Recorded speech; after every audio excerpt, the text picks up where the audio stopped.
É com muito prazer e com grande satisfação que eu recebo você aqui no Devocional 2024, finalizando hoje o Evangelho de Marcos, capítulo 14, 15 e 16. O pão e o vinho da Páscoa. As trevas se reuniram e Pedro estava desolado. Vamos aprender sobre isso e muito mais. No capítulo 14, no versículo 22 ao 24, quando fala sobre a ceia do Senhor, diz: E enquanto comiam, tomou Jesus um pão, e abençoando, o partiu e lhes deu, dizendo: Tomai, isto é o meu corpo. A seguir tomou Jesus um cálice e, tendo dado graças, o deu aos seus discípulos, e todos beberam dele. Então lhes disse: Isto é o meu sangue, o sangue da nova aliança, derramado em favor de muitos. Em verdade vos digo que jamais beberei do fruto da videira, até aquele dia em que o hei de beber, novo, no reino de Deus. Tendo cantado um hino, saíram para o Monte das Oliveiras. A libertação dos judeus do cativeiro egípcio era celebrado pelo pão e pelo cálice pascais.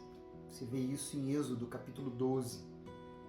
Jesus utilizou o pão e o vinho da Páscoa como símbolos do poder libertador da sua morte na cruz. Agora, o pão e o cálice celebram mais do que a libertação do cativeiro egípcio, libertação da escravidão do pecado. Cristo tornou-se o Cordeiro Pascal e substituiu a antiga aliança por uma nova aliança. Mais sobre esse assunto você encontra no livro de 1 Coríntios, no capítulo 11, no versículo 25. E um detalhe importante que o Senhor Jesus ele disse que ele fez isso não por todos, mas por muitos. Ou seja, estes muitos são aqueles que têm a fé salvadora revelada dentro de si e por isso se rendem a Ele, fazendo dele o seu único Senhor e Salvador. No capítulo 15, no versículo 33, quando fala sobre a morte do Senhor Jesus, acontece um episódio único. Versículo 33 diz: Chegada a hora sexta, houve trevas sobre toda a terra, até a hora nona. Instantes antes da morte do Senhor Jesus, as trevas se materializaram sobre a face da terra. Porque neste momento, todo o pecado da humanidade, do passado, do presente até então, e do futuro, inclusive cada um de nós, foi atraído para diante do Senhor Jesus. Todos os pecados, frente a frente com o seu maior oponente. E ali ocorreu o golpe final de Cristo.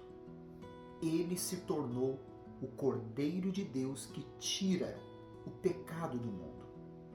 Jesus derrotou o pecado e a morte, que é o salário do pecado, nos dando, através dele, a oportunidade de voltar para o Éden, pois ele é o novo e vivo caminho que aponta para o paraíso eterno. Lá no capítulo 16, no versículo 7, agora quando fala sobre a ressurreição dele, diz: Mas ide, dizei a seus discípulos e a Pedro que ele vai adiante de vós para a Galiléia. Lá o vereis, como ele vos disse. Aqui, uma mensagem trazida por um anjo às mulheres que foram ao túmulo logo no domingo pela manhã, dizendo que elas deveriam anunciar que ele havia ressuscitado. E por que ele pontuou que deveria, além dos discípulos, a Pedro. Porque dias antes, na quinta ou pouco antes dele ir à cruz, Pedro negou o Senhor Jesus. E, em especial, a mensagem foi dada a Pedro exatamente por isso. Estava sendo preparado para reintegrá-lo.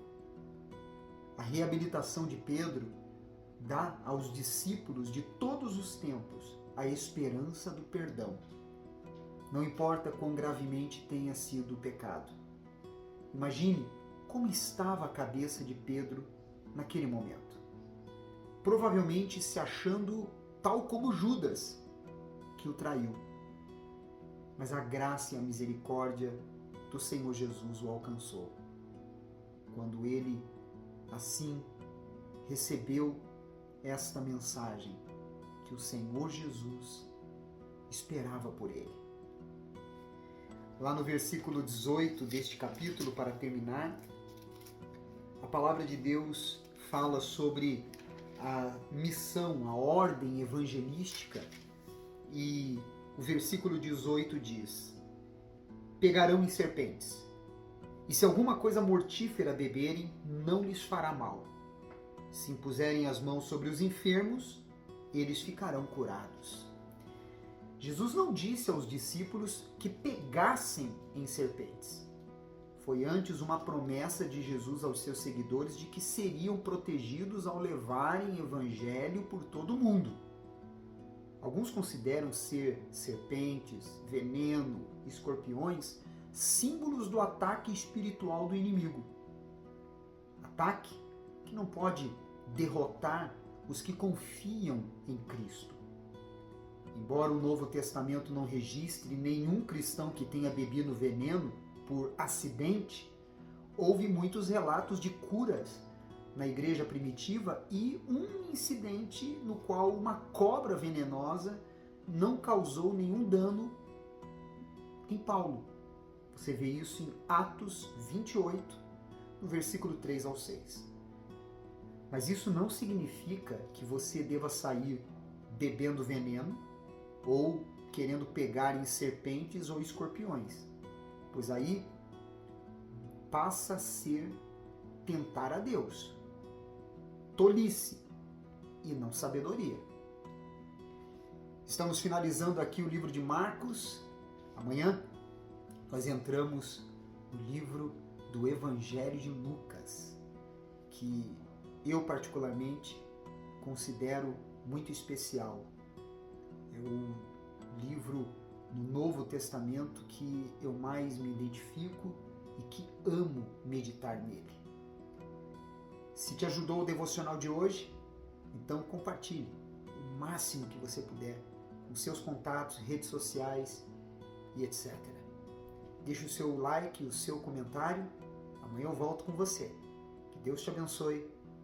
Você é especial para Deus.